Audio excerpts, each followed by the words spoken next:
In healthcare, your notes are so much more than just paperwork. They're a really critical part of a patient's story. So today, we're going to dive into the art of the SOAP note and figure out how to write documentation that's clear, effective, and honestly, powerful.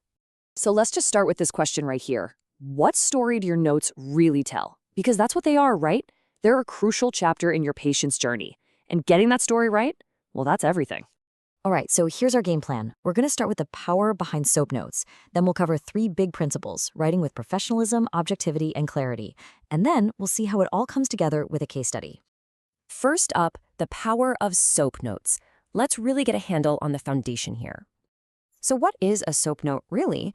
Well, it's this incredibly useful, universal method for documentation. The acronym itself gives you the structure: subjective, objective, assessment, and plan. It's a simple framework, but it brings so much order and clarity to what can be really complex patient information. It creates a consistent record that any provider, anywhere, can pick up and follow. Okay, let's jump into our first core principle, writing with professionalism. I want you to think of this as your voice on paper. It has to be credible, it has to be formal, and it has to be precise. Okay, check this out. This is a perfect example of professionalism in action. Instead of using informal slang like "had a blast," which, let's be honest, is pretty vague, a professional note describes the actions you can actually see. The patient smiled and laughed. This gives the next provider a way clearer picture. It's all about showing, not just telling. Professionalism also means being concise. Look at that first sentence. It's so wordy, it kind of buries the main point. Instead, just getting straight to it with "the patient shows greater success with activities involving physical cueing" is so much faster to read, easier to understand, and way more helpful for the next clinician. And this is huge. You have to avoid judgmental language. Saying a mother is obviously mistaken puts your personal opinion where it just doesn't belong. The professional move: simply report the information you were given. The patient's mother reported. That's it. It's factual, it's non-judgmental, and it lets the data speak for itself. And that's actually a perfect lead-in to our second principle, objectivity. This is all about sticking to what you can directly observe. It's about the facts. Okay, let's really look at the language here. Saying someone could not even say his own name is just loaded with bias and frustration. A truly objective note describes exactly what happened. The patient did not verbalize his name after being prompted twice. See the difference? That's specific, factual information without any added drama. And this is really the key, isn't it? You have to describe behaviors, not interpret feelings. You can't see frustration, but you absolutely can see a patient who grimaced and sighed repeatedly.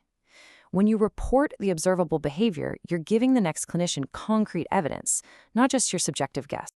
All right, on to our final principle, writing with clarity. This is all about making every single word count, leaving zero room for ambiguity or misinterpretation. A lot of the time, clarity just comes down to being specific. The statement "the patient was able to write her name" is okay, but it's pretty vague. The better note gives us the context. Given a pen, paper, and verbal instructions, the patient wrote her name legibly. Now that's a piece of data another clinician can actually use. Oh man, this is such a common trap to fall into. Pronoun confusion. In that first example, state her name. Whose name are we talking about? The clinician's? The patient's? It's totally unclear. Just by specifying the patient's first name, you remove all doubt. In a clinical setting, clarity is safety. Let's look at one more example, because this is so important. He reported that he feels that he frequently ignores what he says. Who is who? It's a mess. It's impossible to know who is doing what. But by clarifying each pronoun, the patient reported that his father ignores what the patient says. The note becomes precise and clinically useful. Okay, so we've gone through the core principles. Now let's see what this actually looks like in practice. We're going to look at a complete and really effective SOAP note. We're going to walk through this note step by step, using the 4 parts of SOAP as our guide: subjective, objective, assessment, and plan. All right, first up, the S, subjective. This is the patient's story. Notice the language here. He expressed, he reported.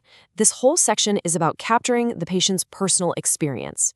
Our job here is just to report that information as accurately as we can, not to judge or interpret it yet. Then we move to O for objective. This is the clinician's observation, and you can see those principles we talked about, professionalism and objectivity, shining through right here.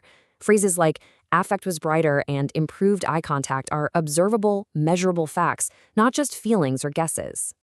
Okay, now for the A, assessment. This is your professional synthesis, is where you connect the dots between what the patient said in the S section and what you observed in the O section. The note concludes that Connor has made significant progress, and that's a professional analysis based on all the evidence you've gathered. And we wrap it all up with P for plan. This is the roadmap for what comes next. Notice how actionable it is. Continue to reinforce, explore potential triggers. This isn't just a vague idea, it's a clear, concrete path forward for the patient's treatment. All right, let's wrap this all up. If you don't remember anything else, remember these 4 things. 1.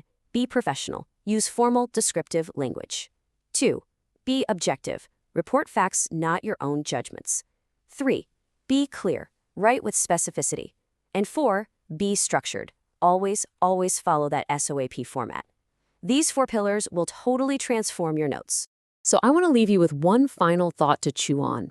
We've focused a lot on the technical skill, but what if we reframe it a little? How can your notes become more than just a requirement you have to check off? How can they become an intentional act of care, a precise, thoughtful contribution to your patient's well-being? Think about that. Thanks for watching.